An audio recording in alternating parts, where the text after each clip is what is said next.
Hello नमस्कार प्यारे बच्चों। आज हम पढ़ेंगे प्रश्नावली 5.3 का प्रश्न नंबर 14। इसमें देखो बच्चों, प्रश्न आपके सामने है 0 और 50 के बीच की विषम संख्याओं का योग ज्ञात करना है। इस प्रश्न में आपको क्या ज्ञात करना है? योग ज्ञात करना है, यानी SN का मान निकालना है। ठीक है, ये आपके सामने प्रश्न है। अब इसमें देखो 0 और 50 के बीच विषम संख्याएं कौन कौन सी है, यानी यहाँ से है 0 से स्टार्ट होकर 50 तक की विषम संख्याएं। मैं यहाँ पर लिख देता हूँ 0 से 50 तक विषम संख्या है। 0 से लेकर कहाँ तक? 50 तक है विषम संख्याओं का योग। पहले आपको लिखनी है 0 से 50 तक विषम संख्या कौन कौन सी होती है।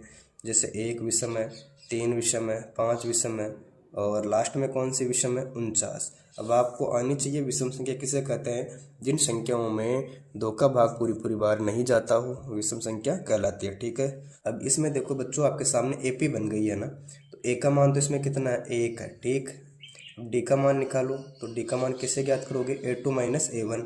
इसमें दूसरा पद 3 है, इसमें से आपको पहला पद माइनस करना है, तो कितना बचेगा? 3 में से गया तो 2। ये आपका सारवंत्र हो गया। इसमें अंतिम पद दे रखा है कितना? 49। इसमें जो लास्ट वाला पद है उसका मान कितना है बच्चों? 49 है। अब इसमें पहले आपको n का मान निकालना पड़ेगा, यानी पहले आप किसका मान ज्ञात करोगे? n का, उसके बाद में आपको SN ज्ञात करना पड़ेगा। अब आप जानते हो n का मान कैसे निकालोगे? AN बराबर A प्लस n माइनस का 1D फॉर्मूला यूज करके। ठीक है, अब इसमें देखो अंतिम पद तो कौन सा? 49 है। इसके बराबर आएगा A का मान। बच्चों A का मान देखकर बताओ। A का मान 1 है, आगे चिन्ह प्लस है, n का मान तो है ही नहीं, तो n माइनस का 1। और D का मान कितना है बच्चों? D का मान हमें प्राप्त हुआ था 2। ठीक, अब यहाँ लिखो 49। इस प्लस से 1 का करो पक्षांतरण। आप जानते हो किसी संख्या का पक्षांतरण करते हैं तो उस संख्या का चिन्ह चेंज हो जाता है। इधर प्लस का 1 है तो किसका हो गया? माइनस का 1 पक्षांतरण करने पर।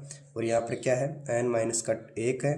अब देखो यहाँ पर इधर इनटू में 2 है और इधर आते किस में हो जाएगा? बट्टे में। ठीक है, मैं यहाँ उतारता हूँ n माइनस का 1। अब आपको 49 में से 1 घटाना है तो कितना आएगा? 48। इसके बट्टे में आ जाएगा 2। इसका मतलब हुआ कि इसका मान इसके बराबर है और ये मान इसके बराबर। ठीक, n माइनस का 1। अब आपको 2 का भाग 48 में देना है तो कितना आ जाएगा? भाग देने पर 24। अब आगे उतारते हैं n, इसके बराबर में कितना बच्चों? 24 है। यह माइनस 1 है, इसका करेंगे पक्षांतरण तो किसका हो जाएगा? प्लस का 1 पक्षांतरण करने पर। ठीक, अब उतारो n। अब 24 रे कितना होता है? 25, यानी n का मान हमें कितना मिला? 25 मिल गया। ठीक है, अभी तो आपको n का मान मिला है। अब ज्ञात करेंगे SN। अब आप जानते हो जिस प्रश्न में अंतिम पद हो, क्या दे रखा हो? अंतिम पद हो, उसमें सूत्र कौन सा आता है? n/2 A plus L। ठीक है, इसमें आपको n का मान चाहिए तो n का मान देखकर लिखो, यहाँ से 25/2 है, 25 कर दिया मैंने, इसके बट्टे में आ जाएगा 2। ठीक, अब आएगा A का मान। बच्चों A का मान देखो, इसमें पहला पद 1 है, आगे चिन्ह प्लस का आएगा, फिर लास्ट वाला पद यानी अंतिम पद कौन सा था? 49। मैंने यहाँ लिखा 49। ठीक, मैंने उतारा 25/2। अब इन दोनों को जोड़ो, 1 और 49 कितना होता है बच्चों? 50। ठीक है, इस ब्रैकेट का मतलब इनटू। अब यहाँ देखो 2 है, यहाँ 50 है, 2 का भाग 50 में जा रहा है क्या? बिल्कुल जा रहा है, 25 बार। अब यहाँ कितना बचा? 25। इनटू में कितना जाएगा? 25, यानी 25 इंटू 25 करते हैं तो हमें प्राप्त हो जाएगा 425।